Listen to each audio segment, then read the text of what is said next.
दोस्तों, क्या आपका मन हमेशा गलत विचारों से घिरा रहता है? तो इसकी वजह हमारा मन ही होता है। यदि आप अपने मन को ही कंट्रोल कर ले तो ये गंदे विचार आने ही नहीं देगा।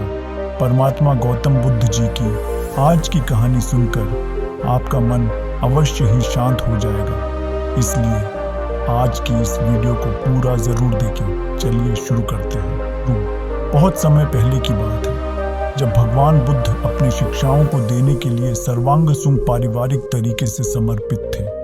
एक दिन एक छात्र नामक युवक अपने गुरु से बात करने के लिए आया और बोला, भगवान, आपकी शिक्षाओं का अनुसरण करने के बावजूद हमें आत्मनियंत्रण में कठिनाइयों का सामना करना पड़ रहा है। बुद्ध ने मुस्कुराते हुए कहा, यह आत्मनियंत्रण का सफर कभी कभी कठिन हो सकता है, लेकिन इसमें आपको विजय प्राप्त होगी। एक किला तैयार करते हैं जिसमें हर शिष्य अपने आत्मनियंत्रण की प्रदर्शनी कर सकता है। इस प्रस्तुति के बाद शिष्यों ने मिलकर एक विशाल किला बनाया।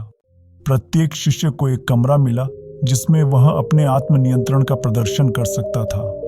एक समय बाद गुरु ने एक दिन सभी शिष्यों को बुलाया और कहा, आज हम सभी मिलकर इस किले का निरीक्षण करेंगे और देखेंगे कौन सा शिष्य अपने आत्मनियंत्रण में सर्वश्रेष्ठ है। सभी शिष्य उत्साहित होकर किले की ओर बढ़े, लेकिन एक शिष्य ने किले का दरवाजा नहीं खोला। उसके खुद को बाहर लाने के लिए सभी शिष्यों ने मिलकर कई प्रयास किए, लेकिन दरवाजा नहीं खुला।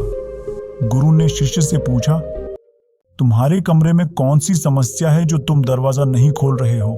शिष्य ने उत्तर दिया, गुरुदेव, मेरी आत्मा अभी भी विकल्पों में उलझी हुई है और मैं इसे सही राह पर लेकर आना चाहता हूँ। मैंने सोचा है कि जब तक मैं सही निर्णय नहीं कर लेता, मैं दरवाजा नहीं खोलूंगा।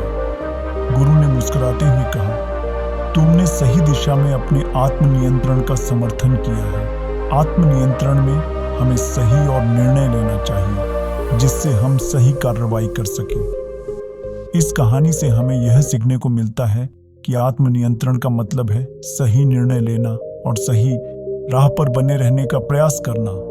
महात्मा गौतम बुद्ध ने शिष्यों को सिखाया कि आत्मनियंत्रण यानी सेल्फ कंट्रोल में सफलता के लिए आत्मविचार, समर्पण और सही रास्ते का चयन करना जरूरी है। इसके परिणाम स्वरूप गुरु ने शिष्य की समझ और तात्पर्य को समझकर उसे उचित मार्ग पर चलने का समय दिया। ये कहानी हमें यह बताती है कि आत्मा को समझने और सही दिशा में प्रकट होने में समय लग सकता है, लेकिन सही मार्ग पर चलते रहने के लिए संकल्प को बनाए रखना आवश्यक है। गौतम बुद्ध के शिष्यों के बीच एक साथीपन का भाव था, जिसने उन्हें आत्मा की महत्वपूर्णता और उसके सही निर्णय का महत्व सिखाया। दोस्तों, आपको ये कहानी कैसी लगी कमेंट बॉक्स में ज़रूर बताएं और ऐसी ही वीडियोस को देखने के लिए हमें अभी सब्सक्राइब करें। धन्यवाद।